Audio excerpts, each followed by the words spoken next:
Midi passé de 38 minutes sur France Culture, c'est l'heure de la séquence interview de ce journal. L'occasion pour nous de reparler de l'opération de police internationale annoncée hier par Europol et les autorités de 12 pays, dont la France, contre Lockbit.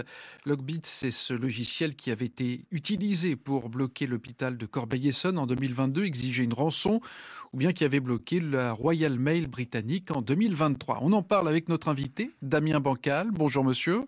Bonjour. Vous êtes journaliste spécialisé des questions de cybersécurité, fondateur du site zatas.com. Pour commencer, pouvez-vous nous rappeler ce qu'est précisément Lockbit? C'est un logiciel malveillant, un rançongiciel comme on dit? Oui, tout à fait. On peut même l'étendre dans une espèce de constellation de la malveillance. Septembre 2019, on a ce type de logiciel qui a pour mission, dans les mains d'affiliés, parce que c'est un logiciel qui se loue, d'être mis dans des ordinateurs d'entreprise, par exemple. Le pirate va visiter les ordinateurs, les disques durs, va exfiltrer un maximum d'informations, et si possible les plus sensibles, et ensuite il va tout bloquer. Il va prendre en otage l'entreprise et lui réclamer de l'argent pour lui rendre l'ordinateur qui a été bloqué, mais aussi détruire les fichiers qui ont pu être exfiltrés. Les entreprises ne payent pas, et faut-il le rappeler, il ne faut pas payer, ça sert strictement à rien, malheureusement, il est trop tard, ils sont passés par là. Lockbit diffusait les fichiers et les documents qu'il avait pu voler sur des blogs qu'il avait créés à cet effet. Derrière ce logiciel, il y a une organisation. Que sait-on de cette organisation ?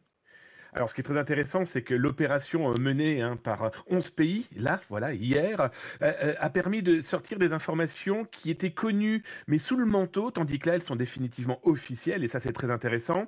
D'abord, on a donc un espèce de chef avec des affiliés, 193 affiliés plus exactement, de partout sur la planète, malheureusement, et qui ont eu à louer ce logiciel pour pouvoir attaquer les entreprises. Après, il y a un partage d'argent.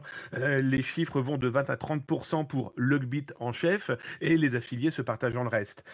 C'est une véritable...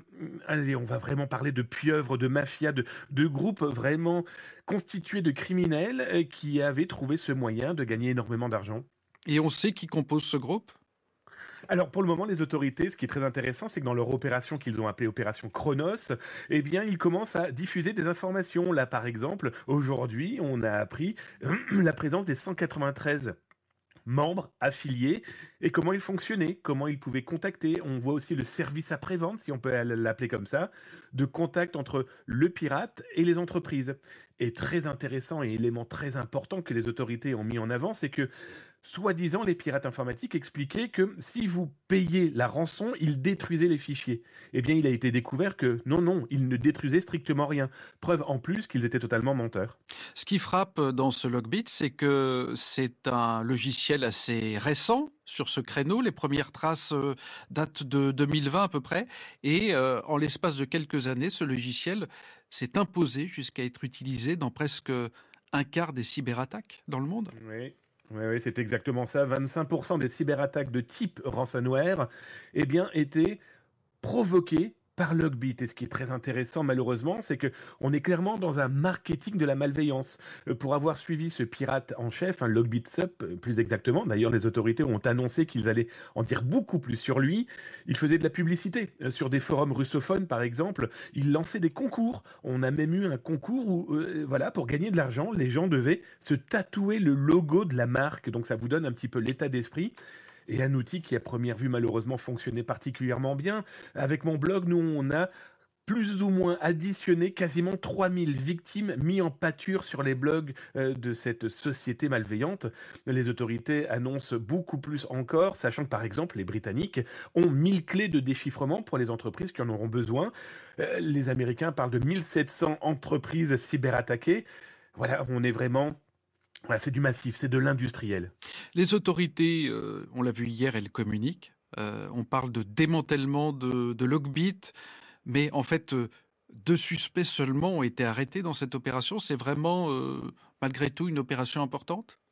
Oui, c'est vraiment un vrai coup de massue dans ce monde des pirates informatiques. D'abord en communication.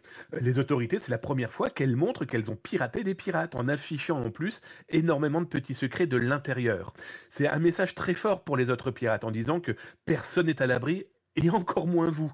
Intéressant aussi, c'est les éléments qui sont mis en place. C'est vraiment dire... peu importe la puissance que vous avez, on vous arrêtera. Alors petit détail, pas plus tard que cette nuit, le chef, espérons que ça ne soit pas lui, que ça soit peut-être les autorités qui usurpent son identité, mais sur le chat qu'il utilise pour pouvoir converser, eh bien il a annoncé qu'il était en train de relancer un serveur. Alors soyons très clairs, je pense que son image de marque est déjà particulièrement ternie, mais en plus dans son milieu, espérons que plus personne ne lui fasse confiance. Alors justement, maintenant, qu'est-ce qui va se passer? Est-ce que c'est vraiment la fin de Logbit? Et si oui, est-ce qu'il faut s'attendre à d'autres phénomènes de trafic illicite? Alors, Logbit en lui-même, là aujourd'hui, il est clair qu'il a pris une énorme claque, on va utiliser le terme, où sa structure informatique a été prise en main, ses affiliés, les autorités ont énormément d'informations sur lui. Logbit, comme on l'a connu, va disparaître, il paraît évident. Alors, va-t-il s'appeler malheureusement Logbit 4? Va-t-il changer de nom? Voilà, ça c'est une autre histoire. Va-t-il être arrêté? Après tout, si d'énormes informations personnelles vont être diffusées, eh bien ça permettra peut-être de lui mettre la main dessus, même si on pense qu'il est dans un pays où la législation ne va pas véritablement le perturber. Sauf que des logbits, il en existe malheureusement encore beaucoup, certes moins puissants, moins forts, mais présents dans le chantage. Donc il est très important que les entreprises comprennent la formation, l'éducation, et puis surtout alerter les autorités. Merci beaucoup à vous, Damien Bancal. J'invite les auditeurs à venir jeter un coup